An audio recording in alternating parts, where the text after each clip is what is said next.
a single plant can have sympathetic attributes to a planet and antipathetic attributes to a planet. So a really interesting example of this would be nettles, right? Nettle leaf and Mars. So nettle leaf is sympathetic to Mars in that it is,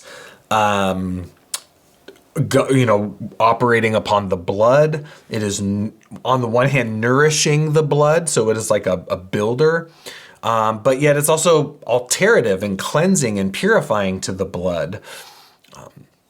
The root is affinity for the prostate gland, also ruled by Mars.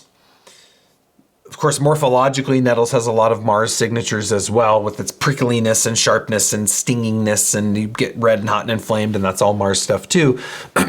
But yet, nettles treats an excess of Mars, right? Heat, irritation, allergies, kind of that immune hypersensitivity, nettles is really excellent for. So on the one way, it's sympathetic to Mars in its organ affinities, and it's also sympathetic to Mars in that it can treat Mars conditions, which in some ways it could be seen as being antipathetic. Nettles also has operations on the opposite planet, Venus, because it's a diuretic and operates through the kidneys and urinary tract. So there's some very interesting spectrums that we can consider of sympathy and antipathy within a plant. Another really interesting one is Agrimony, Agrimonia eupatoria. This is an herb I tend to place under Venus because it has such a strong affinity for the urinary tract and for the kidneys. And it's interesting because it is a kidney urinary tract remedy, which is Venusian.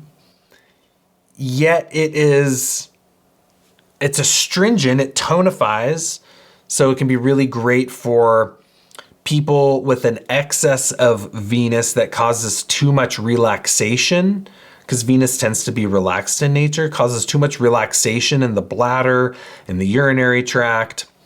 And then Agrimony goes in there and it tonifies all that. It kind of tightens and astringes and brings more structural definition and tone to the tissues of the urinary tract. So it's treating an excess of Venus, an excess of that relaxation in the venous organ system. But yet the Venusian quality tends to be relaxant in nature. Astringency tends to be more Saturnian. But it's treating Venus. So again, it's Venus treating a Venusian imbalance, that being relaxation.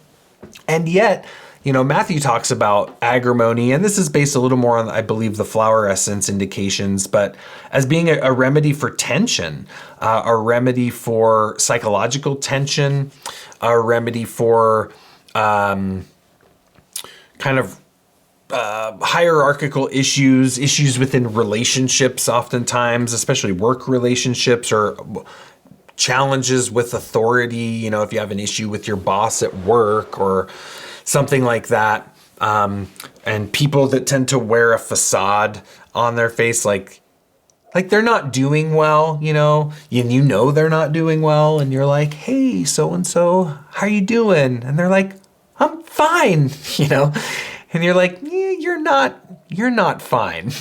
So that's one of the patterns of Agrimony, is like that facade kind of being fake in a way, like maybe they're faking it till they make it, but it's not really convincing anyone. And so there's just some interesting, so it has a relaxant effect there, which is Venusian. So again, a spectrum of sympathy and antipathy can be present within plants. And one of the ways that I've been starting to think about this is a more in-depth way to classify and understand planetary correspondences. So typically the way people think of a planetary correspondence in a plant is, this herb is ruled by this planet, right? Agrimony is ruled by Venus. Nettles is ruled by Mars. And that's good. I think it's a good starting place. And this is how I've worked with it for years. And I've, over the time of developing my system and really working on these correspondences and thinking them through, and really the further in depth going into it, realizing that there's a lot of complexity with plant to planet correspondences and sympathies. And so it dawned on me a few years ago when I was studying with the great herbalist David Winston, as he was teaching the system of formulation and classification that he had originally learned from one of his teachers, William LeSassier.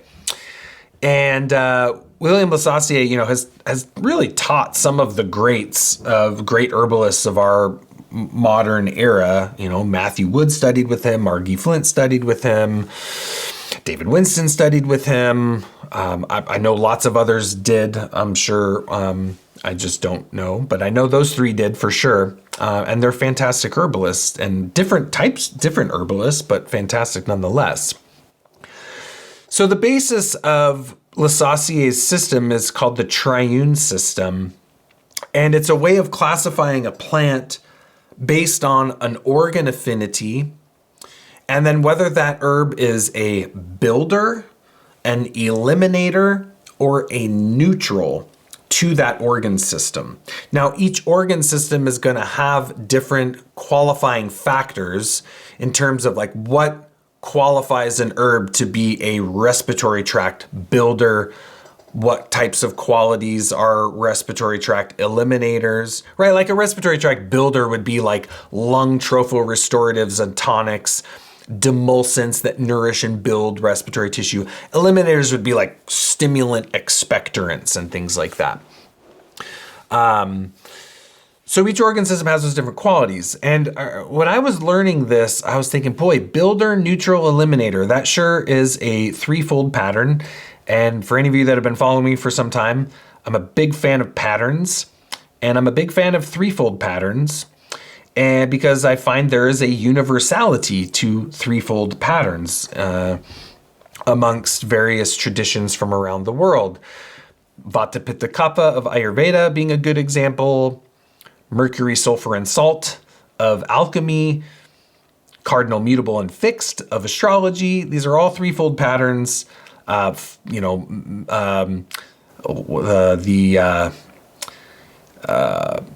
The triune constitutional system, Sheldon's constitutional system. I totally had a brain lapse there for a moment. The mesomorph, ectomorph, and endomorph, very similar to Vata, Pitta, Kapha, but lots of threefold patterns. And what I find is that the builder is like a salt quality from an alchemy perspective. Neutrals would be mercury, the balancing force, and the eliminators would be sulfur, which tends to be hot and fiery and more, I guess, destructive, so to speak, eliminating, stimulating. So the way that I've begun to think about this concept of to refine our understanding of a sympathetic correspondence between a plant and a planet is to further define how is that plant sympathetically related to that planet. Is that plant building that planetary quality? So for example, because nettles is such a common herb that a lot of people are familiar with, I like using it as an example. So nettles, in terms of the blood, we could think of it as a builder to Mars. It builds Mars because it's full of minerals and iron and builds blood. Okay, so that would be Mars, a Mars builder. But yet it's Mars eliminating too, right? Because it clears heat, it clears stagnation, it's alterative, right? So it's clearing a lot of that damp heat and irritation. So it's eliminating to Mars as well. I would also say it's eliminating to Venus because it's diuretic. So that's very interesting. We could also say the Mars building or the Mars eliminating aspect with the root in how it addresses benign prostatic hyperplasia or BPH, which is this abnormal swelling of the prostate gland So if it's reducing that swelling, that's eliminating an excess. So that's Mars eliminating.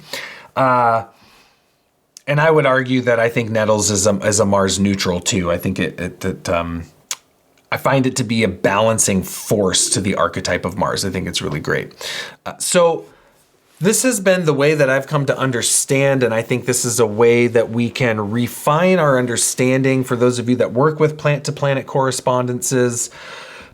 I find that the concept of builder, neutral, eliminator to a planet is a very useful approach. It's something that I'm incorporating into my classification system. I'm actually got a big project of going through all my plant element plant correspondences and overlaying this builder, neutral, eliminator quality, because I think it clarifies more precisely what that herb is doing in regards to that planet.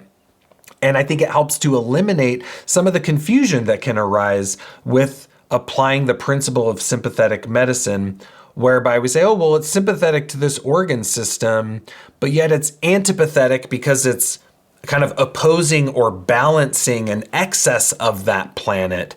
And it's like, well, no, maybe that's still a sympathetic influence. It's just an eliminator to an excess of that planet, not a builder and increasing that planet. So these are some of the ways that I've come to understand sympathetic medicine as it applies to astroherbalism. And hopefully you find that insightful and useful and interesting in terms of working with a further layer of detail to our planet-to-planet correspondences, which has application in the practice of astroherbalism, but also has great application in the practice of alchemical herbalism as well.